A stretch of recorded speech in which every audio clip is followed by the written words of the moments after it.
toos loogu noqdo nooca ragga ay dumarku ka helaan. Waxaan hubaa inaad ugu yaraan mar uun aragtay wiil gabadh aad ugu fiicnaa, dhib u diidi jiray, koolkoolin jiray, waxay ka dalbatana u yeeli jiray, oo haddana gabadhii uu saa u ahaa cidla kaga dhaqaaqday kana doorbiday mid aanay waxaasoo kalgacayl ah ka helin. maxaa sababay in wiilkaa kalgacaylka iyo xubbiga meedhan ahaa uu guul darraysto, kan aan waxba danaynayna uu guulaysto? Sababtu waxay tahay dumarka ayaa u samaysan inay jeclaadaan nimanka baahida yar, dareen ahaan xooggan, aadkana iskugu kalsoon. warka fiican ee aan ku hayaa wuxuu yahay inay jiraan waxyaabaad si dhaqsaa u samayn karto si aad u noqoto ninka ay dumarku aadka uga helaan. 7 tallaabo oo aad si dhaqsaa ugu noqon karto nooca ragga ay dumarku ka daba dhacaan. 1. Ha dhoolla caddayn, madaxana ha ruxin markaad dhegaysanayso. wiilasha qaar ayaa waxay wejigooda ka muujiyaan dhoolla caddayn markay gabadh dhegaysanayaan. wiilasha noocan ahna gabdhuhu kama helaan. cilmi baadhis ayaa caddaysay in ragga badanaa dhoolla caddeeya ay u muuqdaan qaar soo jiidashadoodu hoosayso marka la barbar dhigo kuwa aan dhoolla caddayn. sababtuna waxay tahay ninka in yar dhoolla caddeeya wuxuu u muuqanayaa nin taf ah oo adag.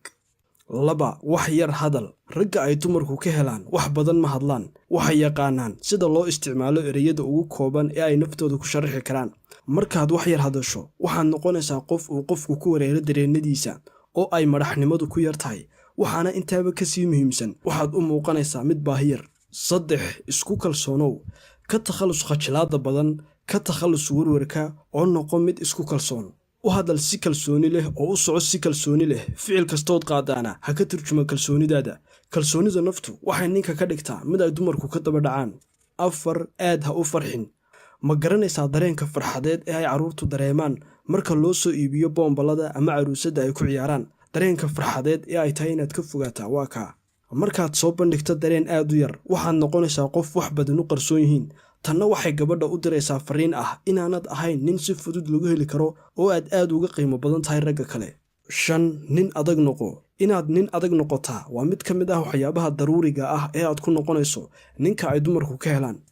inaad nin adag noqoto macnaheedu ma aha inaad murqo waaweyn yeelato, balse waa inaad noqoto mid muuqaal ahaan iyo dareen ahaanba adag.